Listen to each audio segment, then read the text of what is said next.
चिंतामणि श्री पार्श्वनाथ भगवान की, वर्तमान शासन नायक श्री महावीर भगवान की, 24 तीर्थंकर भगवंतों की, संत शिरोमणि 108 आचार्य गुरुवर श्री विद्यासागर जी महामुनिराज की, गुणायतन प्रणेता शंका समाधान प्रवर्तक पूज्य मुनिवर श्री प्रमाण सागर जी महाराज की, पूज्य मुनिवर श्री अरह सागर जी महाराज की।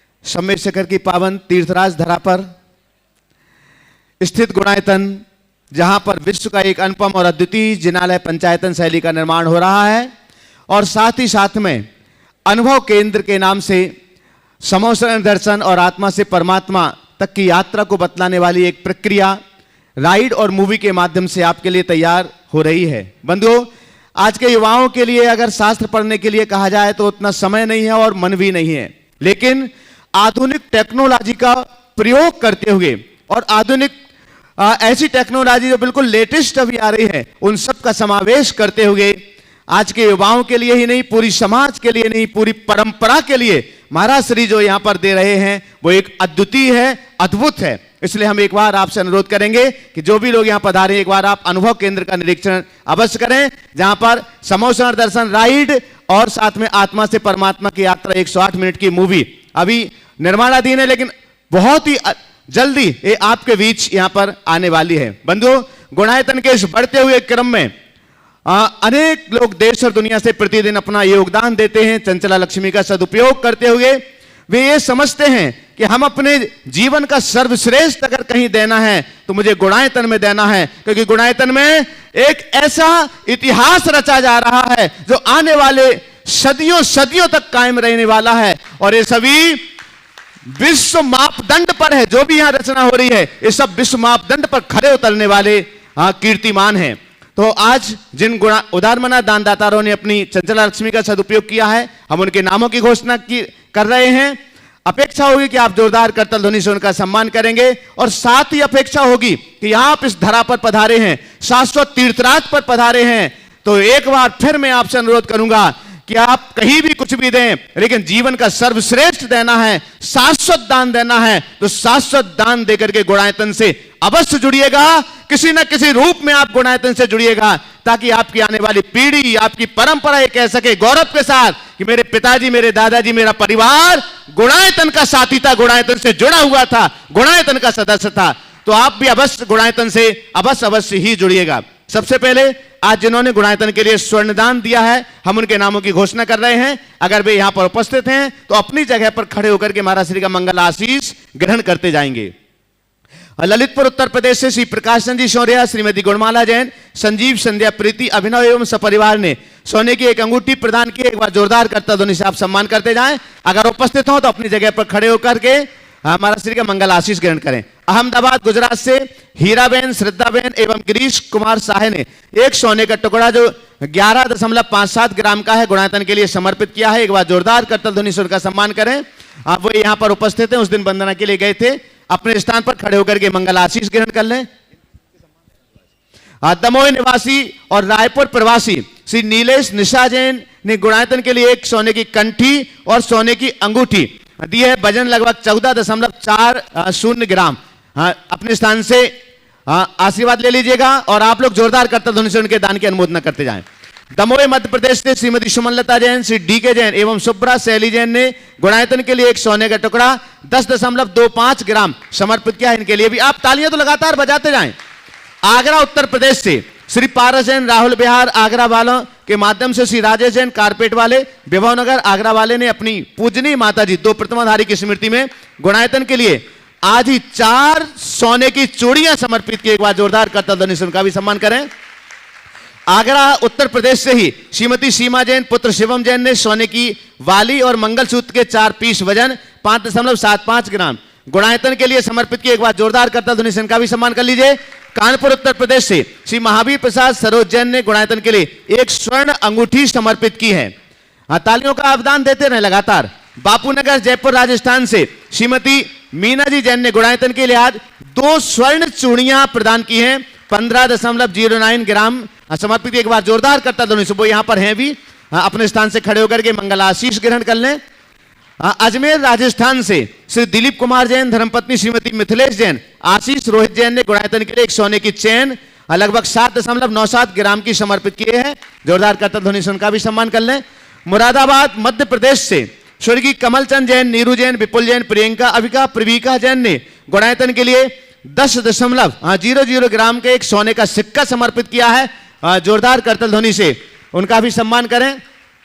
ज्योति सिंगई राकेश जी शराब बीना, इन्होंने भी एक सोने की गुणायतन के ट्रस्टी हैं और आज एक सोने की अंगूठी प्रदान की। एक बार जोरदार करतल ध्वनि से उनका हम सम्मान करें। रूपेश जैन, चांदी वाले आगरा, के जैन, मानक रोजन जैन, रूपेश जैन, चांदी वाली आगरा, इन्होंने एक सोने की अंगूठी प्रदान की। एक बार जोरदार करतल ध्वनि से इनका सम्मान करें। आगरा से के जैन, मानक रोजन जैन, चांदी वाले परिवार हैं, एक बड़ा छत्र आज वो शाम को ही लेकर के आए थे, गुणायतन के लिए समर्पित किया है और साथ में 21,000 रुपए की राशि भी उन्होंने समर्पित की। एक बार जोरदार करतल ध्वनि से हम उनका सम्मान करें। बंधु, गुणायतन से आज जो निर्माण निधि के रूप में जुड़ रहे हैं, आप जोरदार करतल ध्वनि से उनका भी सम्मान करेंगे। अगर यहां उपस्थित हो तो मंगल आशीष अपनी जगह से ले लेंगे। स्वर्गीय प्रभावती जैन की स्मृति में श्री प्रत्येंद्र कुमार जैन, चंदोरी परिवार, विदिशा मध्य प्रदेश से जोरदार करतल ध्वनि सम्मान करिएगा। श्रीमती सत्यवती जैन, धर्मपत्नी श्री कश्मीरी लाल जैन, श्री मोहित जैन, जींद हरियाणा से जोरदार करतल ध्वनि से माए सामने, वहीं से अपना मंगल आशीष ग्रहण करिए महाराज जी का। श्रीमती राम प्यारी जैन, सपरिवार गन्नौर हरियाणा से, एक बार जोरदार करतल ध्वनि से इनका भी हम सम्मान कर लें। आज जो गुणायतन से सूत्रधार के रूप में जुड़ रहे हैं, श्री सुभाष चंद्र जी, इंदेश कुमार जैन, सुधा रानी जैन, अनुराधा जैन, आगरा उत्तर प्रदेश से, अगर यहां पर उपस्थित हो तो मंच पर पधारें। आपकी जोरदार करतल ध्वनि का अवदान उनके पास तक पहुंचना चाहिए। आज यहां पर उपस्थित अगर हैं, आ जाइए, मंच पर पहुंचे। सुभाष चंद्र, इंदेश कुमार जैन, सुधा रानी जैन, अनुराधा जैन, आगरा उत्तर प्रदेश से। जब तक ये पहुंच रहे हैं, आपके सम्मान के लिए तैयार रहेंगे निर्मल जी शराबगी, शिरोमणि संरक्षक कोलकाता। तब तक निर्मल जी भी मंच पर आ जाएं सम्मान करने के लिए। सूत्रधार के रूप में ही आज गुणायतन से जुड़ रहे हैं। पहले निर्माण सारथी थे, लेकिन अब सूत्रधार के रूप में जुड़ रहे हैं श्रीमती सरोज जैन, धर्मपत्नी स्वर्गीय नरेश चंद्र जैन, राजीव जैन, अनु जैन, दिल्ली से। अगर यहां पर उपस्थित हैं तो पधारें। श्रीमती सरोज जैन, धर्मपत्नी स्वर्गीय नरेश चंद्र जैन, राजीव जैन, अनु जैन, दिल्ली से। चलिए, जोरदार करतल ध्वनि से आपकी करतल ध्वनि इस टीवी के माध्यम से वहां तक पहुंचेंगी।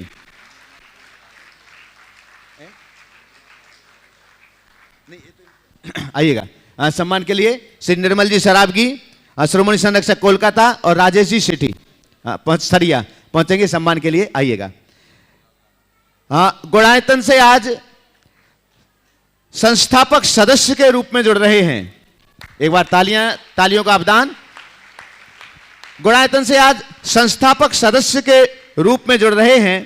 पहले सूत्रधार थे और आज संस्थापक सदस्य के रूप में जुड़ रहे हैं श्रीमती स्नेहलता जैन, धर्मपत्नी स्वर्गीय डॉक्टर संतोष कुमार जैन, शिल्पी अनिल जैन, डॉक्टर शिखा, डॉक्टर नीतेश जैन, शेफाली अमित जैन, रागी विदेश चौधरी, सागर मध्य प्रदेश से। अगर यहां पर उपस्थित हो तो मंच पर पधारें। आपकी जोरदार करतल ध्वनि का अवदान लगातार चलना चाहिए।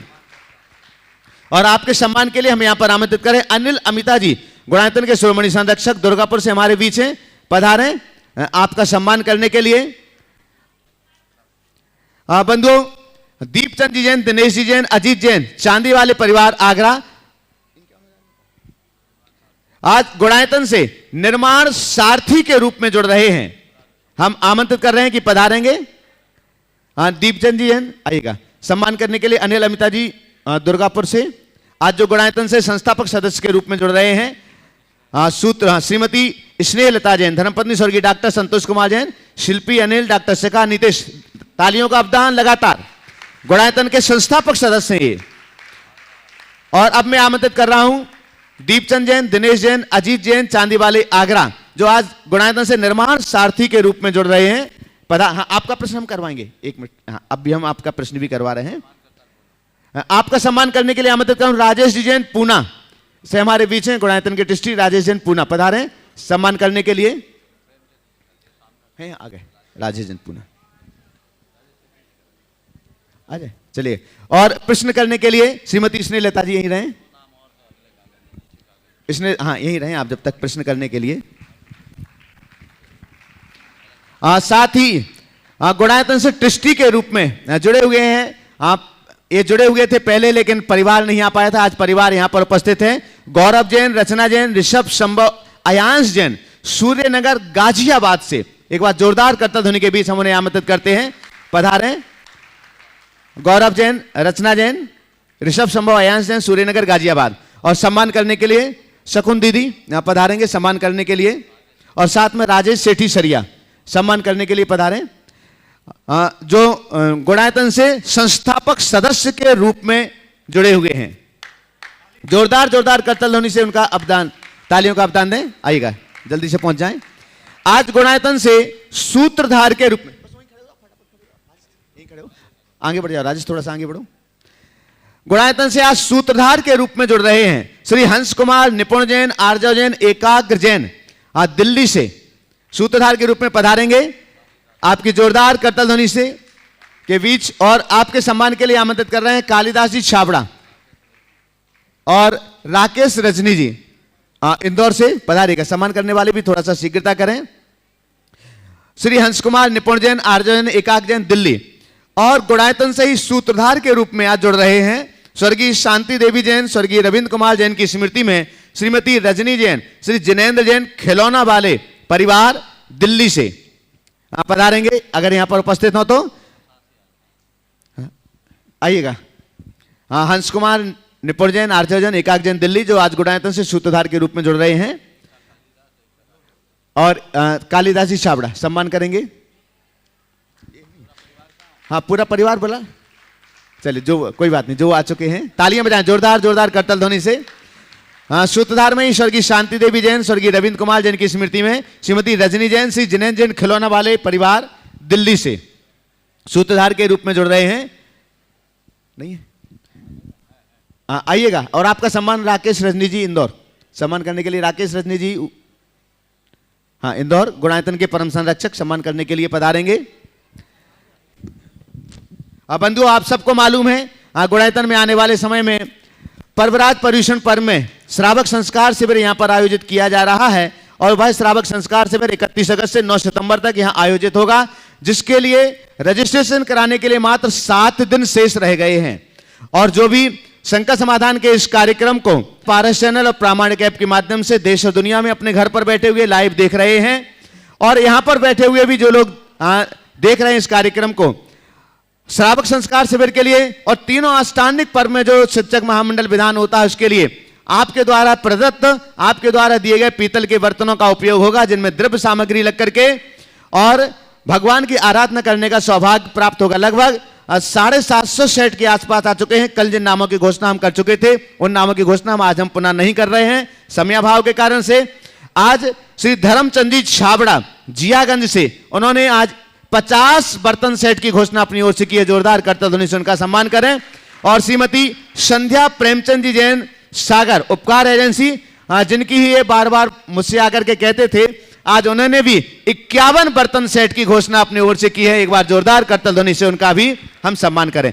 शेष पूरे नामों की घोषणा और 100 सेट निर्मल जी, विजय जी शराबगी, कोलकाता, शिरोमणि संरक्षक गुणायतन, आ जाइएगा, मंच पर आ जाएं आशीर्वाद लेने के लिए। मुश्किल से अब 200 सेट के आसपास बचे हुए हैं, जिनको भी अच्छा चलेगा। इसके लिए इस लिस्ट को आज हम विराम दे रहे हैं। अगर किसी का मन है अभी आप भेज सकते हैं। बाकी तो उन्होंने 500 के बाद ही कह दिया था कि पूरे बर्तन सेट मेरी तरफ से। तो अगर किसी का मन है तो आप दे सकते हैं, कार्यालय में भी लिखा सकते हैं। लेकिन बाकी जितने भी बर्तन सेट रहेंगे वो सब अतुल जी रधानी परिवार की ओर से होंगे। चलेगा। प्रश्न करने के लिए हम आमंत्रित कर रहे हैं। हाँ, इसने लता जी पधारेंगे, उसके बाद में तैयार रहेंगे यस सेठी बड़वानी। दोनों मुनि महाराजों के चरणों में नमोस्तु नमोस्तु नमोस्तु। हे गुरुवर, आपने युवा लोग को जो बिल्कुल वो नई दिशा दी है, उसके लिए सारे युवा नई उसके ओर जा रहे हैं। इसके लिए कोटि कोटि नमन, कोटि कोटि नमन। हे गुरुवर, शब्द एवं सोच इंसान को गलत उस पर ले आते हैं, तो कैसे शब्द बोलना चाहिए और कैसी सोच रखना चाहिए? अच्छे मीठे शब्द बोलना चाहिए, अच्छी सोच रखना चाहिए। ऐसे शब्द बोलो जो सब व्यक्ति के हृदय में आह्लाद उत्पन्न करे। ऐसे शब्दों का प्रयोग कतई न करे जो किसी को आघात पहुंचाए। और सोच ऐसी रखो जो ऊंचा उठाए, ऐसी सोच न रखो जो नीचे गिरे। ओ यश जैन बड़वानी, युवा कार्यकर्ता और भावना योग के लिए भी सावक संस्कार सेवा के लिए अनन्य गुरु चरणों के भक्त हैं। और युवा कार्यकर्ता एक बार जोरदार करता ध्वनि से उनका सम्मान करें। आगे तैयार रहेंगे सुधीर रश्मि जी जैन सतना। नमोस्तु महाराज श्री, नमोस्तु नमोस्तु नमोस्तु। महाराज श्री, कभी हंसता छोड़ देता है, कभी रोता छोड़ देता है जीवन। न दुख में पूर्ण विराम किसी ने दिखाया, न दुख में पूर्ण विराम किसी ने दिखाया, न सुख में पूर्ण विराम हमने लगाया। बस अल्प विराम के भरोसे जीना छोड़ देता है जीवन। गुरुदेव, इन अल्प विरामों की दौड़ में, इन अल्प विरामों की दौड़ में आनंद का जोड़ कैसे लगाएं? इन अल्प विरामों की दौड़ में आनंद का जोड़ कैसे लगाएं कि अगर जीवन पर पूर्ण विराम भी लग जाए, अगर जीवन पर पूर्ण विराम भी लग जाए तो औरों के लिए वो जीवनी बन जाए। क्या बात। इस अल्प विराम की दौड़ में आनंद का जोड़ कैसे लगाएं कि यदि जीवन का पूर्ण विराम भी हो जाए तो औरों के लिए जीवनी बन जाए। एक बार जोरदार करता ध्वनि यश भाई के प्रश्नों के लिए। इसके प्रश्न बहुत काव्यात्मक तो होते ही हैं, बड़े संदेशप्रद भी होते हैं। एक लंबे अंतराल के बाद, मेरे ख्याल से 1 साल का अंतराल हुआ, 1 साल के अंतराल के बाद आज फिर से इसका सवाल आप सबके बीच आया है। बहुत अच्छी बात है कि जीवन का पूर्ण विराम लगे तो भी हमारा जीवन औरों के लिए जीवनी बन सके। हम आनंद को कैसे जोड़े, मैं आपसे एक वाक्य में इसका उत्तर देना चाहता हूँ कि आप अपने जीवन में इस बात को केवल ध्यान में रखो, बाहर केवल विराम है, अंदर एक राम है। बाहर केवल विराम है, अंदर एक राम है। और जिसने राम को पहचान लिया उसके लिए दुनिया ही एक धाम है। समझ लिया? आमंत्रित कर रहा हूँ सुधीर रश्मि जी जैन सतना। बंधु, हम एक बार आपके लिए बतला दें, एक बार जोरदार करता दो से पहले सम्मान कर लें। आपने बहुत नाम भी सुना होगा, अनन्य गुरुचरण भक्त, और जिन्होंने अपना पूरा जीवन शाकाहार के लिए समर्पित किया है। ऐसे निर्मल जी सतना वालों के आप पुत्र हैं। एक बार जोरदार करता ध्वनि से उनका हम सम्मान करें। और इसके बाद तैयार रहेंगे, हाँ, लायंस क्लब के गवर्नर है। और इसके बाद तैयार रहेंगे राकेश सर्राफ बीना, डिस्ट्रिक्ट गुनायतन। पूज्य गुरुवर, अभी कुछ देर पहले आपने कहा होकर सुख में मग्न न फूलें, दुख में कभी न घबराएं। तो हम जैसे जो नासमझ लोग हैं वो कैसे पालन करें इस चीज़ का? देखिए, हम जैसे लोगों के लिए है, हम नासमझ हैं नहीं, नासमझ बने रहते हैं। अगर हम सच्चे अर्थों में नासमझ होते ना तो हमारे सामने समस्या ही नहीं होती। हमारे सामने समस्या केवल इतनी है कि हम नासमझ बन जाते हैं। काश हमारी ये नासमझी मिटे, हम अपने जीवन की वास्तविकता को समझने की कोशिश करें। एक बात बताइए, क्या चीज़ों पर हमारा कोई नियंत्रण है? जब चीज़ों पर हमारा अपना कोई नियंत्रण ही नहीं तो उसको लेकर हम इतने परेशान क्यों? संत कहते हैं जब चीज़ें अपने नियंत्रण से बाहर हो जाए तो उसे सहज रूप से स्वीकार लो, इसी में सुख का सार है। स्वीकार करो, जो है जैसा उसे स्वीकार करो, वस्तु के स्वरूप को समझो। जो मैंने पाया वो मेरा नहीं, जो हमने खोया वो मेरा नहीं। पाया वो भी बाहरी है, खोया वो भी बाहरी है, तो फिर हम किसके लिए रोए, किसके लिए गाए? जीवन के सत्य को जानने वाला मनुष्य कभी इन बातों में विचलित नहीं होता। तो हम जीवन के उस परम सत्य को जाने और अपने जीवन की दिशा सुनिश्चित करें। नीरज जैन, अंजलि जैन।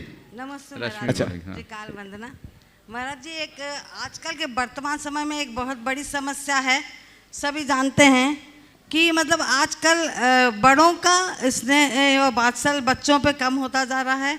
बच्चों की करुणा और दया और श्रद्धा बड़ों के प्रति कम होती जा रही है। दोनों के इतनी भी घाई बढ़ती जा रही है, उसका समाधान कैसे हो? आज से कुछ दिन पहले मैंने इस पर प्रकाश डाला। इसकी मूल जो इसकी वजह है वह बदली हुई जीवन शैली।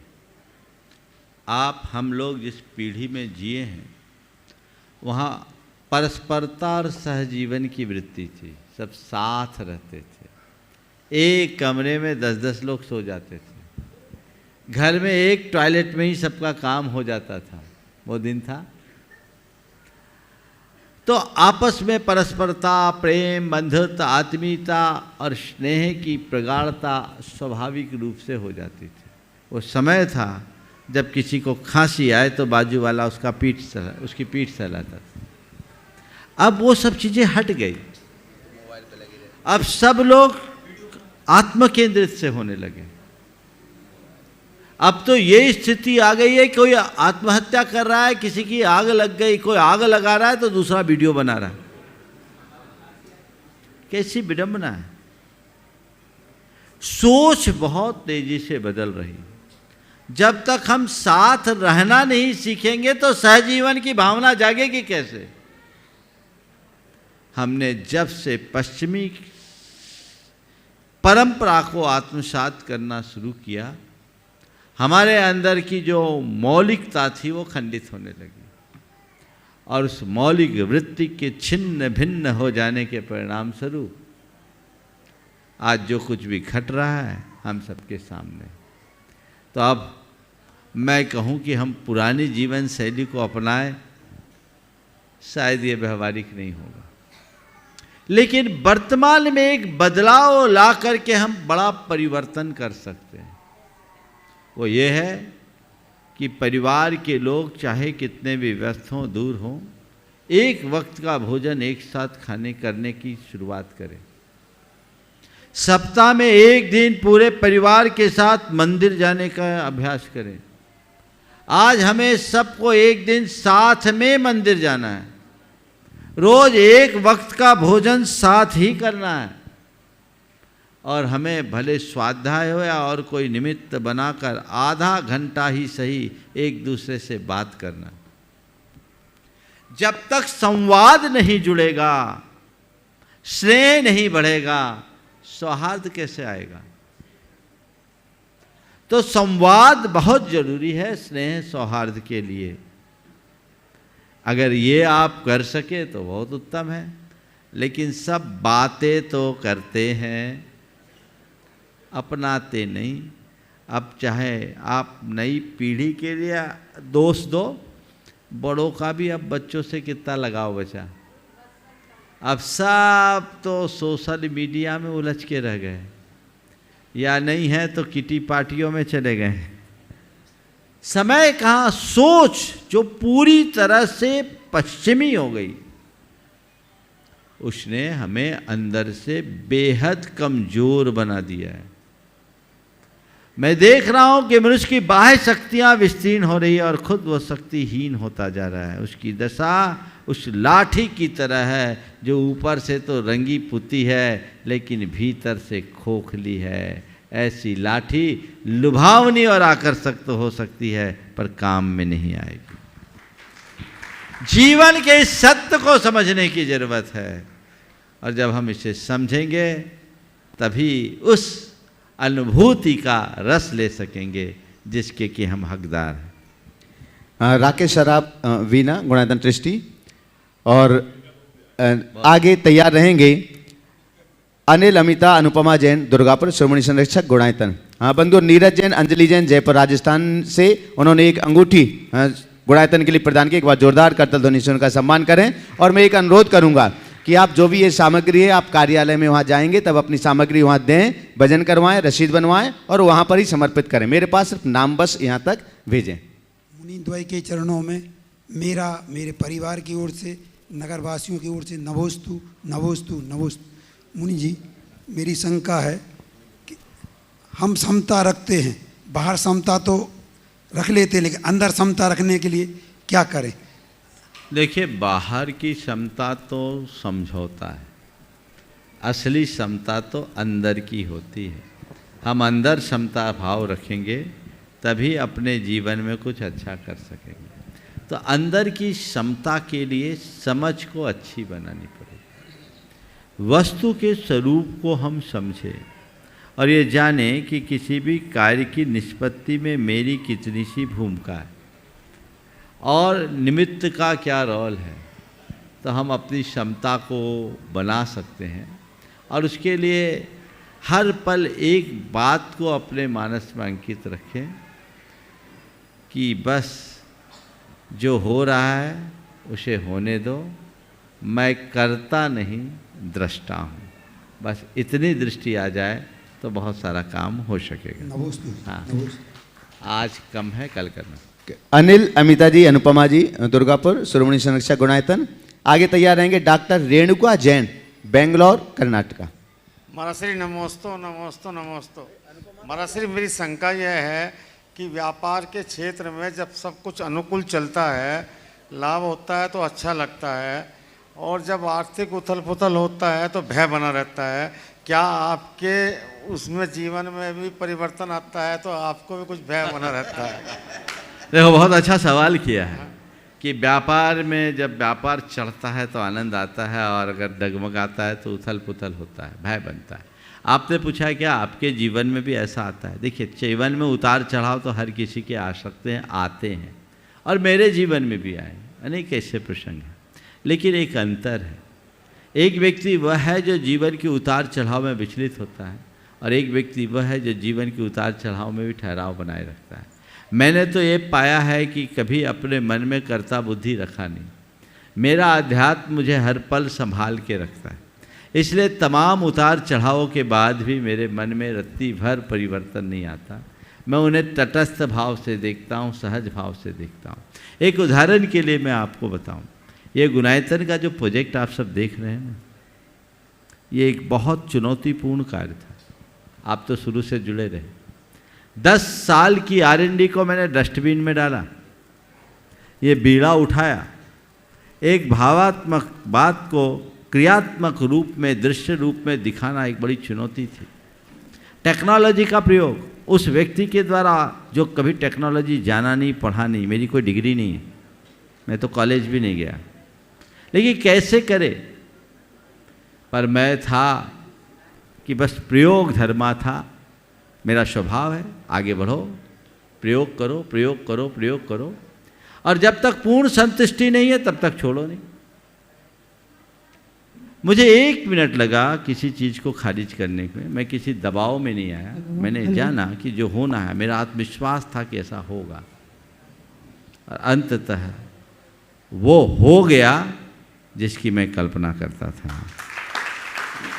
बल्कि अगर कहूँ तो अब जो यहाँ साकार होने जा रहा है कहीं मेरी कल्पना से भी आगे है। पर ऐसे समय में अगर मैंने अपना धैर्य खो दिया होता, शायद आपको वह चीज़ नहीं मिलती जो अभी आप पा रहे हैं। तो हमेशा कर्ता भाव से मुक्त होकर कर्तव्य की भावना से जुड़ो और चीज़ों को तटस्थ भाव से देखो, सब काम अच्छा होगा। चलिए आगे। नमस्ते गुरुवर, नमस्ते। द्वय मुनिवर के चरणों में त्रिबार नमोस्तु। गुरुदेव, सब कुछ क्षणिक होते हुए भी इस जगत की अनंत यात्रा का कभी अंत नहीं होता। आपसे सुना है कि त्याग की पवित्र भावना ही इस यात्रा को गति और जीवंतता प्रदान करती है। गुरुदेव, त्याग का मंगल पथ कैसे प्रशस्त हो, कृपया मार्गदर्शन करें। देखो, त्याग का मंगल पथ प्रशस्त उसी का होता है जो अंदर से जागता है। पहले जागो, और जागने के पहले जानो। जानो, जागो, त्यागो, जियो, ये जीवन का क्रम। जानो कि मैं हूँ कौन और मेरा कर्तव्य क्या है, जो मैं कर रहा हूँ कितना करनी है, इसे जानना बहुत जरूरी। जानने के बाद अपनी चेतना को जगाओ और फिर त्याग करो। जो व्यक्ति बिना ज्ञान के त्याग करता है वो अनुकरण नहीं हो, अनुकरण करता है, पर कोई जरूरी नहीं कि उसे त्याग का रस मिले। तो त्याग का रस चाहिए तो हम जाने, जागें और फिर त्यागें। त्यागा नहीं जाता, चीज़ें अपने आप छूट जाती। जिन चीज़ों से हमारा मन फिर जाता है उसकी तरफ कभी मन में आकर्षण ही नहीं होता, चाहे कुछ हो, छूट जाता है, छूटिए। चलिए। नमोस्तु गुरुदेव। डॉक्टर रेणुका जैन, बेंगलोर। दोनों महाराज जी को मेरा नमोस्तु नमोस्तु नमोस्तु। बोलिए, हो जाएगा। महाराज जी, पहले तो मैं आपको अपना भावना योग का एक जो एक्सपेरिमेंट मेरे साथ रहा वो बताना चाहती हूँ। संक्षेप में मोस्टली मैं जब अपनी कार से घर जा रही होती हूँ, शाम का समय होता है, तब मैं शंका समाधान सुनती हूँ और मेरे को भावना योग से मेरी बहन ने अवगत कराया था और मैं उसको करने लगी थी। और 30 तारीख को इसका अनाउंसमेंट हुआ था कि 13, 14, 15 को ये भावना योग होने वाला है। तो मैंने अपना रजिस्ट्रेशन कर दिया था, परंतु उसके बाद अगले संडे को मेरा हाथ, ये वाला राइट हैंड, बिल्कुल काम करना बंद कर दिया, frozen shoulder you can say. तो मैंने भावना योग किया, उससे मुझे, और आपका लॉ ऑफ अट्रैक्शन शायद काम किया, ऑटो सजेशन शायद काम किया, तो मैं आज यहाँ खड़ी हूँ। और आज मेरा इतना अच्छा मॉर्निंग में जो महाराज के सानिध्य में हम लोगों को टीचिंग्स मिली, इट वाज वेरी गुड। महाराज जी, मेरा प्रश्न है कि मानव शरीर 30 मिलियन ट्रिलियन सेल से बना होता है और हमारे मनुष्य के शरीर में 36 ट्रिलियन जीव भी होते हैं, माइक्रोबायोम्स, जिसको गट माइक्रोफ्लोरा, स्किन पे भी होता है, पूरे शरीर में माइक्रोब्स होते हैं। तो आज जब मैं भावना योग कर रही थी तो मैं ये सोच रही थी कि जो हमारे अंदर ये जीव हैं उनका भी उसके साथ उद्धार हो रहा होगा। बहुत सुंदर। देखिए, पहले तो एक बार रेणुका जी का जोरदार करतल ध्वनि से स्वागत करें। ये माइक्रोबायोलॉजी में साइंटिस्ट है, बायोटेक्नोलॉजी में, और ये अंटार्कटिका ओशन में भी जाके रह चुकी है कई दिनों तक, -40 डिग्री के टेम्परेचर में अपने रिसर्च पर। और इन्होंने जो रिसर्च किया है वो कैंसर के ऊपर किया है। वहाँ एक ग्रास होती है, उसके लिए ये रिसर्च करने के लिए गई और ये भावना योग का अपना अनुभव सुना रही है। आपने जो भाव व्यक्त किए हैं, हम तो जगत के सब प्राणी के कल्याण की बात करते हैं। मंगल मंगल होए जगत में, सब मंगलमय होए, इस धरती के हर प्राणी का मन मंगलमय हो। चलिए, देखिएगा बंधु, अभी जो लोग रह गए हैं हम फिर उनका क्रम अगर समय रहेगा, वैसे आज समय बढ़ा दिया गया है लाइव का, आप निश्चिंत होकर के रहें। महाराज श्री, आज बहुत ही सौभाग्यशाली दिवस है।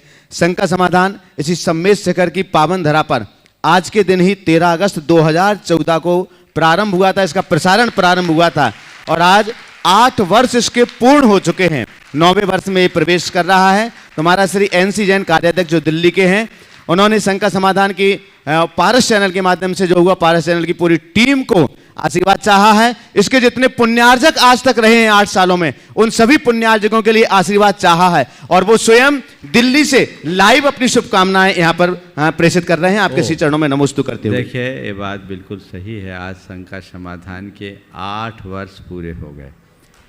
2014 के इसी 13 अगस्त को पारस चैनल से इसकी शुरुआत हुई थी और जब शुरुआत हुई थी तब मुझे भी ऐसी कोई उम्मीद नहीं थी कि ये कार्यक्रम आप लोगों को इतना मन भा जाएगा कि सालों चलता रहेगा। इस कार्यक्रम की सफलता का श्रेय मुझे नहीं, आप सबको जाता है कि आप सबकी उत्कंठा आज भी बनी हुई है, अभी तक प्यास बुझी नहीं है और मैं चाहता भी नहीं हूँ कि आपकी प्यास बुझे। मैं तो ये भावना भाता हूँ कि धर्म विषयक प्यास आपकी बढ़ती रहे, बढ़ती रहे, बढ़ती रहे, जगी रहे।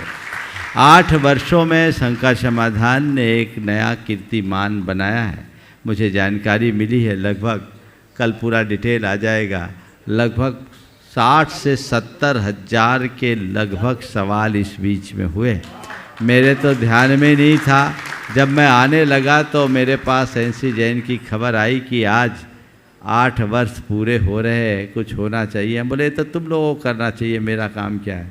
वो डेटा मैं चाहूँगा कल लोगों को उपलब्ध हो, लेकिन आप सबसे मैं कहूँगा कि जितने लोग हैं वे आज इस यहाँ उपस्थित हैं। आप लोगों ने लाभ लिया, घर बैठे लाभ लिया। कईयों का जीवन इससे बदला है, हजारों लाखों लोग इससे जुड़े हैं। आप पारस चैनल को आभार व्यक्त करें, जिनवानी चैनल को आभार व्यक्त करें, और आभार व्यक्त करें उन्हें जिनके सौजन्य से आपको ये शंका समाधान सुनने का सुअवसर मिलता है। हर महीने एक एक पुण्यार्जक कितने उदारता से काफ़ी बड़ी राशि वो सौंपते हैं, तब उनका काम होता है। आप सबको ये लाभ मिल रहा है। मैं सभी से कहूँगा, जितने लोग शंका समाधान देखते हैं, मुझे तो तुमसे कुछ चाहिए नहीं, पर जिनके निमित्त से तुम्हें ये सब लाभ मिलता है, कम से कम एक धन्यवाद देने का कर्तव्य तो तुम्हारा बनता है। एक संकल्प लो कि हर महीने एक नया, दोनों हाथ ऊपर उठा करके, ऐसे नहीं, बस बस मेरे सामने नहीं, मैं जो बोल रहा हूँ सुनो। हर महीने एक नया परिवार जुड़ता है, उनका फ़ोन नंबर होता है। आप लोगों का कर्तव्य होता है उन्हें धन्यवाद दें, आभार व्यक्त करें और उनके पुण्य की अनुमोदना करें।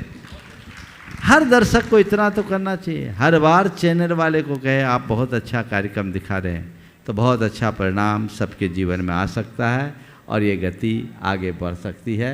इसी तरीके से आप करते रहेंगे तो अपने जीवन की गति ठीक होगी और हम अपने जीवन का पथ प्रशस्त करने के अधिकारी हो सकेंगे।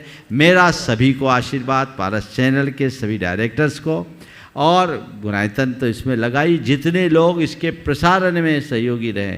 कुछ लोग तो शुरू से आज तक हर वर्ष अपना सहयोग देते हैं। आप लोग नाम देखते हैं, 12 महीने के प्रायः 12 नाम होते हैं, और उदारता से कि हमें ये काम करना ही है। हमारा उन सब के लिए आशीर्वाद, और वे भी महान पुण्य के धनी हैं। जितनी बड़ी धर्म प्रभावना हो रही है उसमें उनका एक बहुत बड़ा रोल है। अनेक लोगों का धर्म ध्यान हुआ, और कोविड के दौर में तो ये चैनल ही सबके चैन का आधार बना, संबल बना।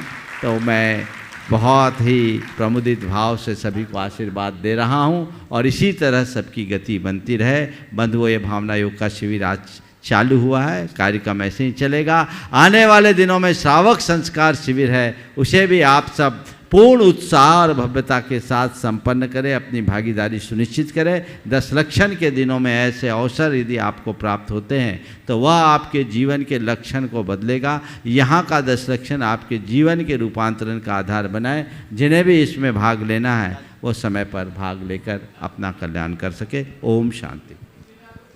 और अब दिल्ली से सीधे एनसी जैन साहब, जो गुणायतन के कार्याध्यक्ष हैं, हाँ, भावना युग का अपना अनुभव यहाँ पर शेयर कर रही हैं, भावना युग का शिविर जो चल रहा है उसमें। और इसके बाद तैयार रहेंगे सुगंधा जैन, दिल्ली। नमस्ते महाराज जी, नमस्ते महाराज जी, नमस्ते महाराज जी। महाराज जी, 3-4 साल पहले मेरा पथरी का ऑपरेशन हुआ। उससे पहले कुछ समय पहले मैंने भावना योग यूट्यूब और टीवी पर देखा था। तो आपने बताया था कि शरीर और आत्मा को भेद विज्ञान की तरह समझो। तो उस समय ऑपरेशन के दौरान मैंने समझा कि भी मेरा शरीर स्वस्थ हो रहा है, मैं ठीक हो जाऊंगी। तो फिर मैंने उसको मन में सोचा, तो मेरा ऑपरेशन भी अच्छा हो गया, और उसके बाद मेरी रिपोर्ट भी पॉजिटिव आई थी। क्या बोल रही? पथरी के ऑपरेशन के दौरान मैंने भावना योग बार बार सुना था मोबाइल पर। हाँ। तो उसके बाद मुझे बहुत अच्छा लगा, मतलब मनोबल बढ़ गया मेरा, और फिर मेरी रिपोर्ट्स भी पॉजिटिव आई। बहुत सुंदर। चलिए, आशीर्वाद। आगे। हाँ, आगे आ जाइएगा सुगंधा जैन। नमोस्तु महाराज। इसके बाद एकाग्र जैन, दिल्ली। बहुत बार लोगों से इस विषय में बहस हो जाती है कि पहले जैन धर्म आया या पहले हिंदू धर्म आया, और हम कोई ठोस प्रमाणित उत्तर उनको नहीं दे पाते।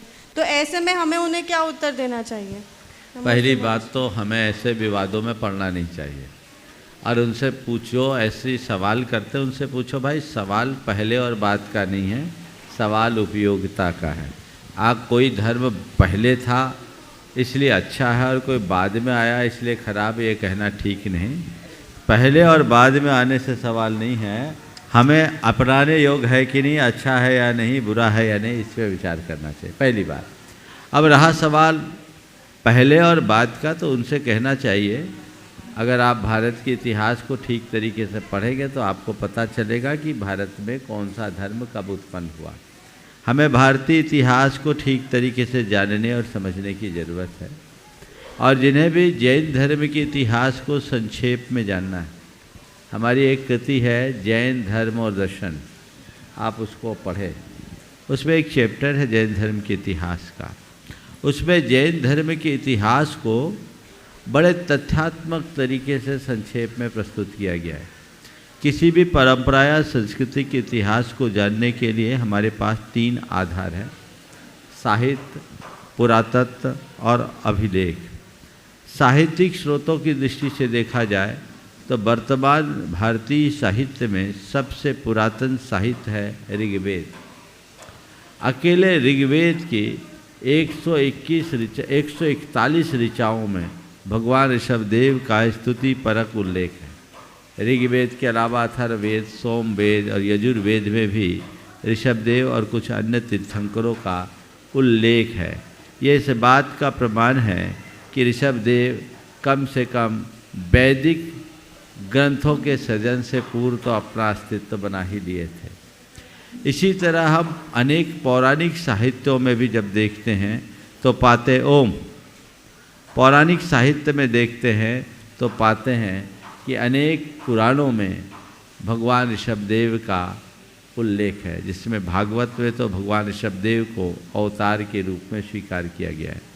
बराह पुराण, कूर्म पुराण, अन्य गरुड़ पुराण, मार्कंडेय पुराण आदि अन्य अनेक पौराणिक ग्रंथों में भी भगवान ऋषभदेव का उल्लेख है। बौद्ध साहित्य में दीर्घ निकाय, मध्यम निकाय और महावग्ग जैसे ग्रंथों में भगवान ऋषभदेव का उल्लेख, जो इस बात का प्रमाण है कि भगवान ऋषभदेव जैन धर्म के प्रवर्तक थे और भगवान महावीर से बहुत पहले हो चुके थे। इसी प्रकार जब हम पुरावशेषों की दृष्टि से देखते हैं तो भारत की सभ्यता का पता सबसे प्राचीन सभ्यता के रूप में हड़प्पा और मोहनजोदड़ो की सभ्यता, जिसे सिंधु घाटी की सभ्यता के नाम से जाना जाता है, उससे पता चलता है। सिंधु घाटी जो पाकिस्तान के सिंध प्रांत के लड़काना जिले में थे, जिसका नाम है मोहनजोदड़ो। मोहनजोदड़ो का शाब्दिक अर्थ है मुर्दों का टीला।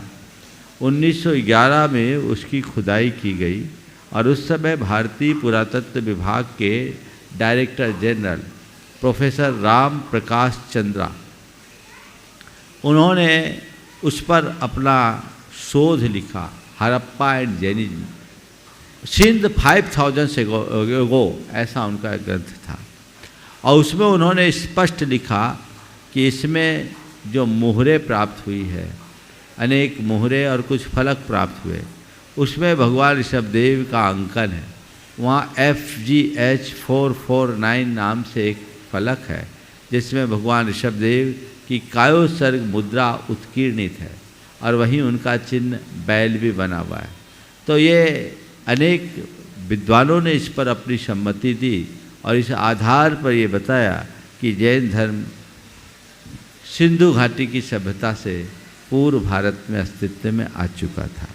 इसी प्रकार हड़प्पा से एक नग्न मानव धड़ मिला, जिसका सिर नहीं, पैर नहीं, केवल बीच का हिस्सा है और दिगंबरत्व स्पष्ट रूप से दिख रहा है।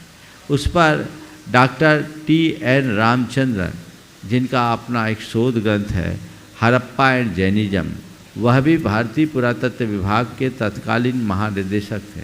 उन्होंने स्पष्ट उल्लेख किया कि ये हूबहू जैन प्रतिमा है और इस आधार पर अनेक विद्वानों ने अपना अभिमत प्रकट किया कि भगवान ऋषभदेव जैन धर्म के प्रवर्तक थे और समस्त भारतीय धर्मों के नायक भी। इस विषय में डॉक्टर राधाकृष्णन ने अपनी इंडियन फिलॉसफी भारतीय दर्शन में स्पष्ट लिखा है कि ऋषभदेव वेदों लिखित होने के बाद भी वेद पूर्व है। भारतीय इतिहास को जब हम जानते हैं तो हम 3 भागों में बांटते हैं, एक वैदिक काल, एक महाभारत काल, एक ऐतिहासिक काल और दूसरा प्राग ऐतिहासिक काल। वैदिक काल के पहले का जो काल है वो प्राग वैदिक काल कहलाता है। वैदिक काल में ऋग्वेद की रचना का काल आज से 3000 वर्ष पुरातन माना जाता है, तो 3500 वर्ष।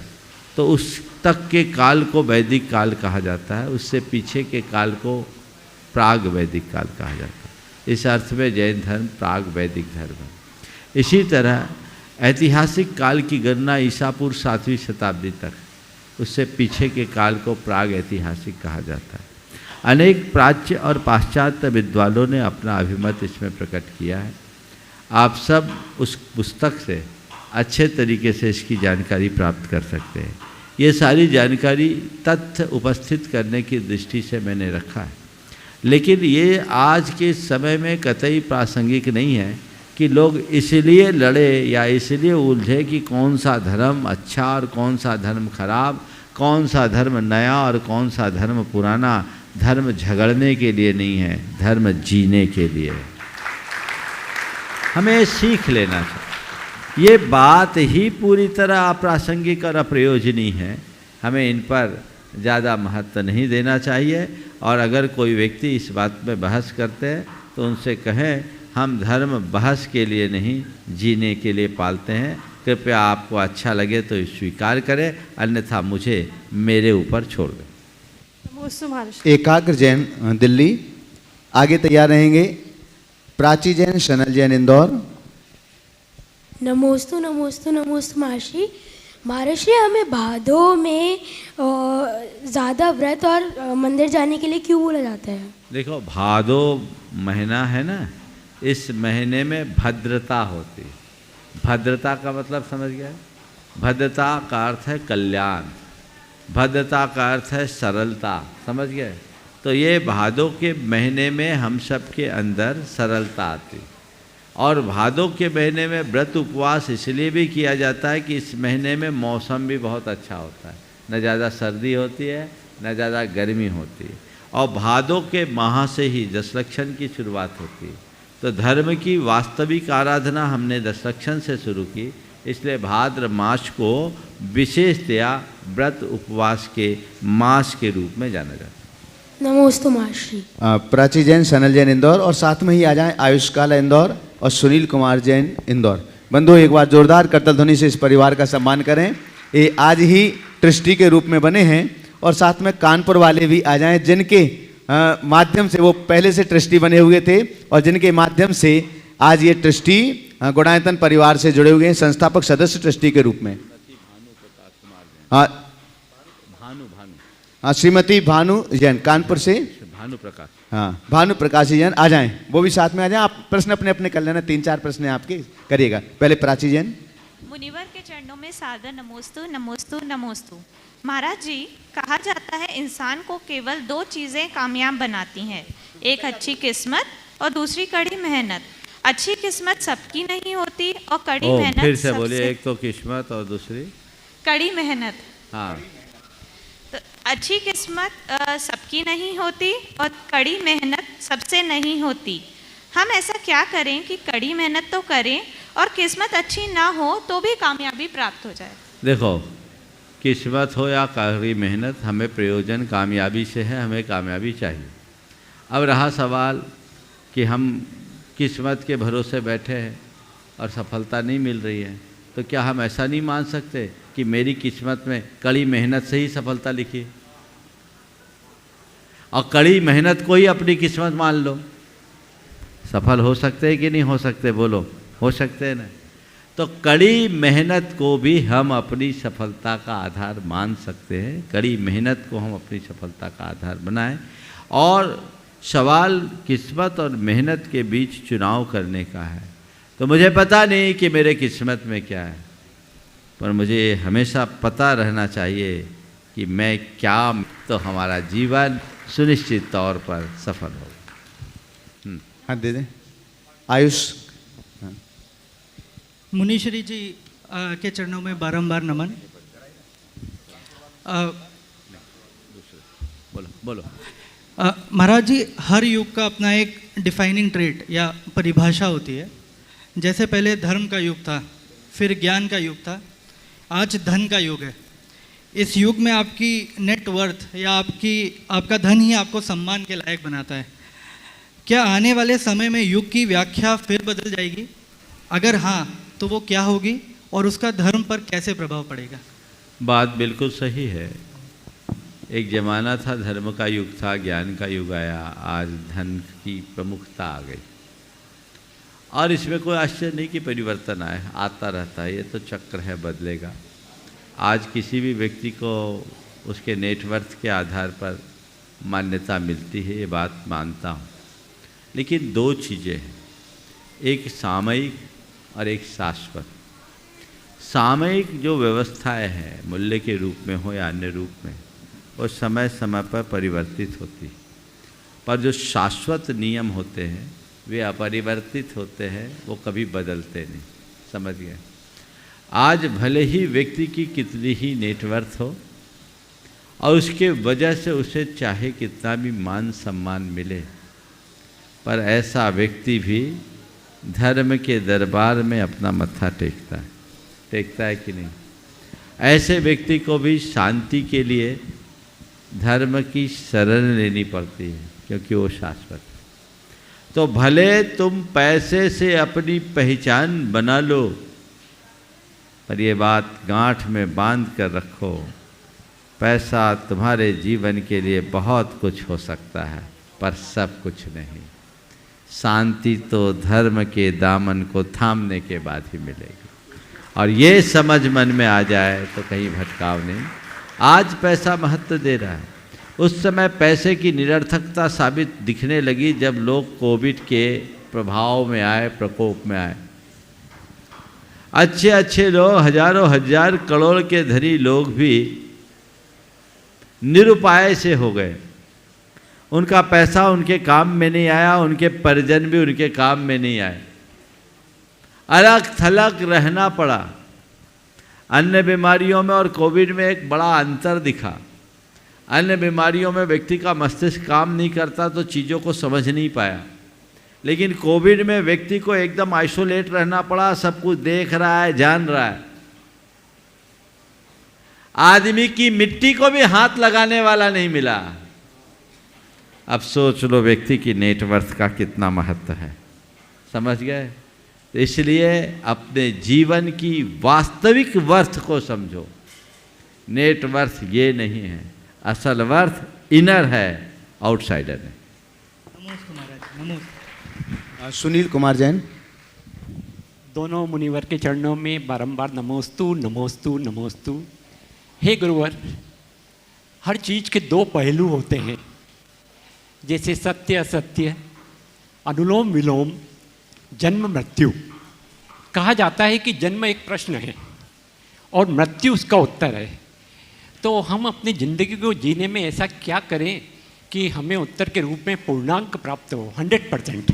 उत्तर के रूप में 100% परिणाम प्राप्त हो तो 100% लिखोगे तब ना 100% परिणाम प्राप्त हो। पेपर को ब्लैंक छोड़ो और को 100% मिले तो नंबर तो मिलेंगे, 0 ही मिलेगा, अंक नहीं आएगा।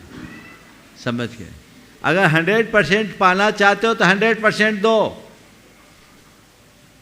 और जन्म को अगर आप प्रश्न और मृत्यु को उत्तर के रूप में देखना चाहते हो तो एक ही उत्तर है, ढंग से जियोगे तभी ढंग की मृत्यु पा सकोगे। तो ढंग से जीना सीखो, हर पल ढंग से जीने लगो, ताकि ढंग की मृत्यु प्राप्त कर सको और अपने जीवन का पथ प्रशस्त कर सको। अमायरा जब तक अपना प्रश्न करें, बंधु हम आपके लिए बतला दें, आज ये स्तंभ से ट्रस्टी के रूप में, संस्थापक सदस्य के रूप में गुणायतन परिवार से जुड़े हैं श्री विमल चंद जी, बसंत कुमार जी काला, श्रीमती अरुणा देवी जी काला, आयुष काला, संपूर्ण परिवार इंदौर से। एक बार जोरदार करताल ध्वनि से उनका सम्मान करें। और आपका सम्मान करने के लिए हम आमंत्रित कर रहे हैं श्री राकेश जी सराफ, वीना से हमारे बीच हैं, गुणायतन के ट्रस्टी, और रूपेंद्र जैन मोनू, दमन शहपरा से, गुणायतन के ट्रस्टी हमारे बीच हैं, पधारेंगे और आज जो गुणायतन परिवार से संस्थापक सदस्य के रूप में जुड़ रहे हैं उनका सम्मान करेंगे। तब तक अमायरा अपना प्रश्न कर रखे। नमस्ते महाराज जी, मेरा ये प्रश्न है कि हमेशा सारे 24 तीर्थंकर तो संवित शिखर जी से जाते हैं, मोक्ष जाते हैं, लेकिन इस बार 20 तीर्थंकर जी क्यों गए? क्यों गए? बहुत शिखर जी से गए थे और 4 अलग क्यों गए हैं? इसलिए गए कि ये काल खोटा काल है। हम लोग एक तीर्थ की जगह 5 तीर्थ पालेंगे तो हमारे लिए ज़्यादा तीर्थ यात्रा का मौका मिले।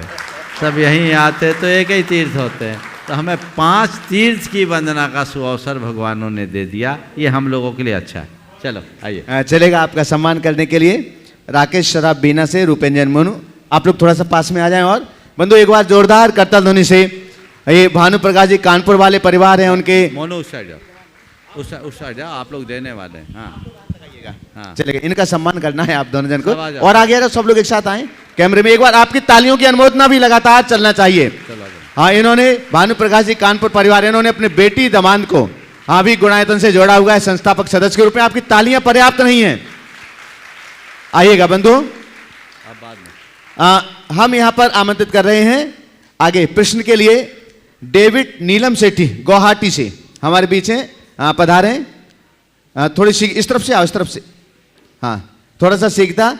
तब तक पुष्पा सेठी दिल्ली। नहीं, तब तक उसको बुलाओ, रूपेंद्र को बोलो। चलेगा। रूपेंद्र जैन मोनू ऊपर ही है। रूपेंद्र जैन मोनू भैया दमन सहपरा से हमारे बीच हैं और गुणायतन के ट्रस्टी हैं। नमोस्तु महाराज श्री, नमोस्तु महाराज श्री। महाराज श्री, आपके आशीर्वाद से और भावना योग से एक बार मैं बहुत नीचे गिरा था और धीरे धीरे ऊपर उठ रहा हूँ और काफ़ी उठ चुका हूँ। महाराज श्री, ऐसा क्या करना चाहिए कि नीचे गिरे तो एकदम हताशा ना आए और ऊपर उठें तो बहुत ज़्यादा अहंकार ना आए? देखिए, पहले तो मैं कहूँगा गिर करके उठना कैसे उठा जाता है, अगर देखना है तो मोनू भाई से देख लो।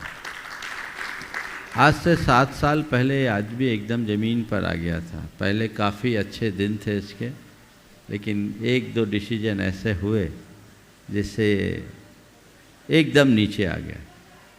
लेकिन कहते हार भी जाओ मगर हिम्मत नहीं हारो।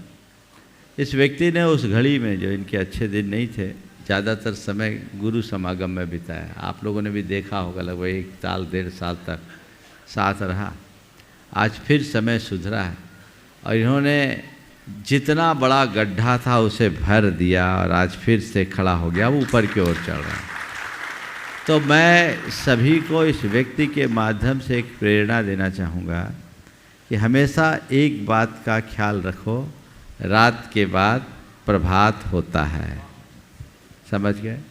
तुमने बहुत अच्छा सवाल किया है कि गिरने में हताशा और चढ़ने में अभिमान ना आए, उसके लिए क्या करो। 2 लाइनों को हमेशा याद रखो, दोहराओ। होकर सुख में मग्न न फूलूं, दुख में कभी न घबराऊं, इष्ट वियोग अनिष्ट योग में सहनशीलता दिखलाऊं। अगर इन 2 पंक्तियों के भाव को याद करते रहोगे तो मुझे नहीं लगता कि कभी किसी प्रकार का भटकाव आएगा। जीवन में एक अलग प्रकार का ठहराव आ सकता है। जब मन में हताशा आने लगे तो थोड़ा सकारात्मक सोचो और आशावादी बनो। मन में धैर्य रखो, ये सोचो अभी रात है, प्रभात होगी, दिन फिरेंगे, अच्छे दिन आएंगे, ऐसा सोचो।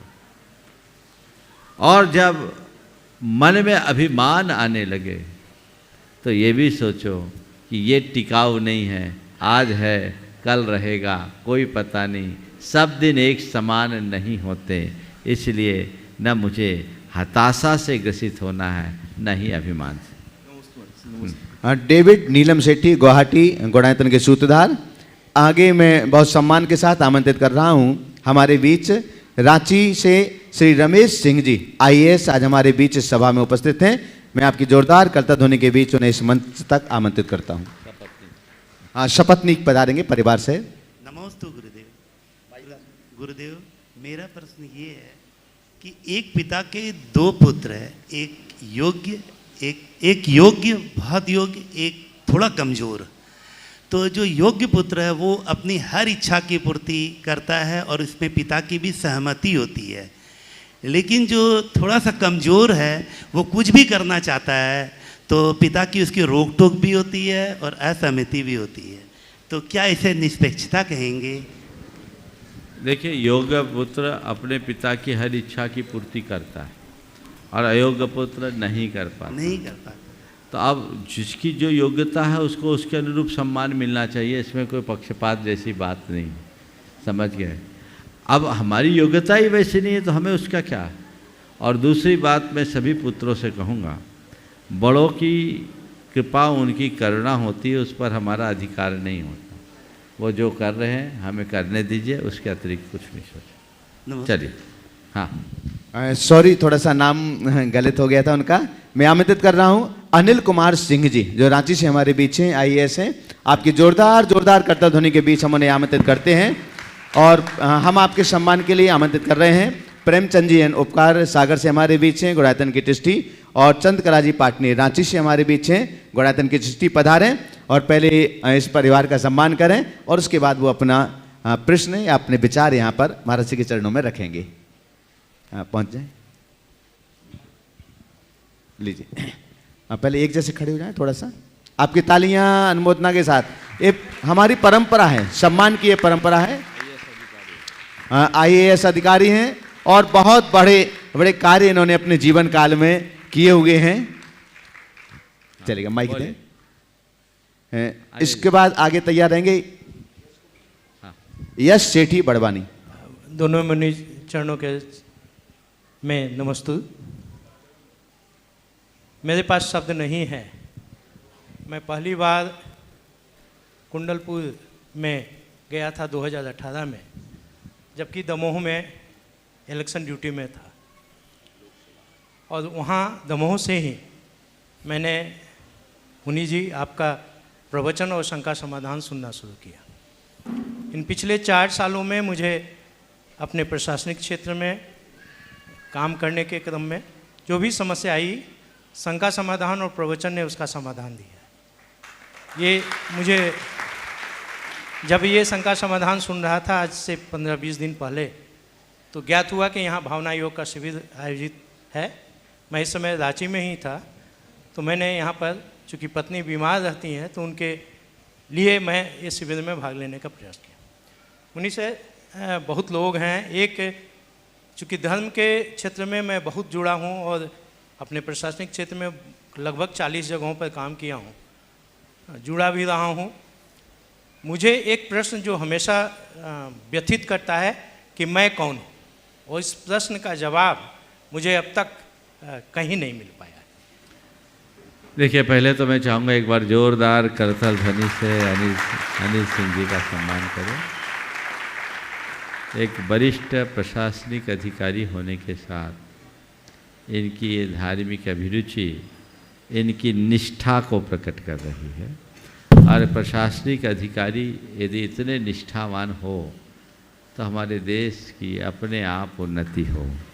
हमारे गुरुदेव हमेशा कहते हैं कि प्रशासन के क्षेत्र में निष्ठावान लोगों को आगे जाना चाहिए। मुझे बहुत प्रसन्नता है कि आज ऐसे ही निष्ठावान व्यक्तित्व के धनी यहाँ पर उपस्थित हैं। आपने जो सवाल किया है कि मैं कौन हूँ, इसका उत्तर हमें नहीं मिल सका। मैं आपसे यही कहूँगा, इसका उत्तर और कहीं मिलेगा भी नहीं। इसका उत्तर आपको अपने भीतर ही खोजना है। समझ गए? मैं कौन हूँ पूछो अपने मन से। ये आँखें हैं, ये इंद्रियाँ हैं, मन है, ये विचार है, क्या है? अंत में क्या उत्तर आता है वो पूछो, तब समझ में आएगा कि मैं कौन हूँ। एक पुरानी बोध कथा है। एक जिज्ञासु किसी पहुँचे हुए संत के पास चला गया ये जानने के लिए कि मैं कौन हूँ।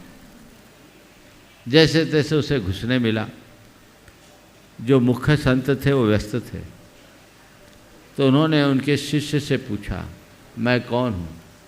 उन्होंने एक डंडा मार दिया। डंडा मारा, चोट लगी। अब चोट लगी तो सामने वाला नगर सेठ था, बौखला गया कि मुझ जैसे नगर श्रेष्ठी को और सवाल करने गया, इस तरह से अपमानित किया जाए, ये ठीक बात नहीं। वो जाकर के गुरु से शिकायत किया, गुरुदेव आपके शिष्य ने मेरा अपमान किया, उन्होंने मुझे मार दिया। बोले क्या बात हुई? बोले मैंने वो सवाल किया था कि मैं कौन हूँ। गुरु ने कहा अच्छा हुआ ये सवाल उससे ही किया, मुझसे किया होता तो शायद मैं तेरा सिर भी फोड़ सकता था। बोले गुरुदेव क्या हुआ? बोले उन्होंने तो केवल डंडा मारा, मुझसे किया होता तो हो सकता है मैं तेरा सिर भी फोड़ दिया होता। बोला गुरुदेव मेरा अपराध क्या? बोले जो सवाल खुद से पूछना चाहिए वो मुझसे पूछते हो। ये सवाल खुद से पूछो, खुद में खोजो, इसका उत्तर अपने अंदर है, बाहर नहीं। समझ गए? बस अपने अंदर पूछोगे तभी आपको उत्तर मिलेगा। हमारे गुरुदेव की कुछ पंक्तियां हैं इस संदर्भ में जो शायद आपके लिए एक आलम्बन बने। बाहर यह जो कुछ भी दिख रहा है वह मैं नहीं हूँ और वो मेरी भी नहीं। बाहर जो कुछ भी दिख रहा है वह मैं नहीं और वह मेरा भी नहीं। ये आँखें मुझे नहीं सकती, ये आँखें मुझे देख नहीं सकती, मुझ में देखने की शक्ति है। बाहर यह जो कुछ भी दिख रहा है वह मैं नहीं और वह मेरा भी नहीं। ये आँखें मुझे देख नहीं सकती, मुझ में देखने की शक्ति है। सभी का मैं दृष्टा हूँ, उसी का मैं सृष्टा हूँ। बाहर यह जो कुछ भी दिख रहा है वह मैं नहीं और मेरा भी नहीं।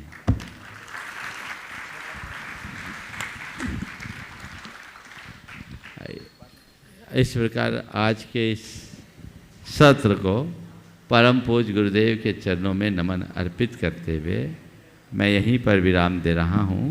बोलिए परम पूज्य आचार्य गुरुवर श्री विद्यासागर जी महाराज।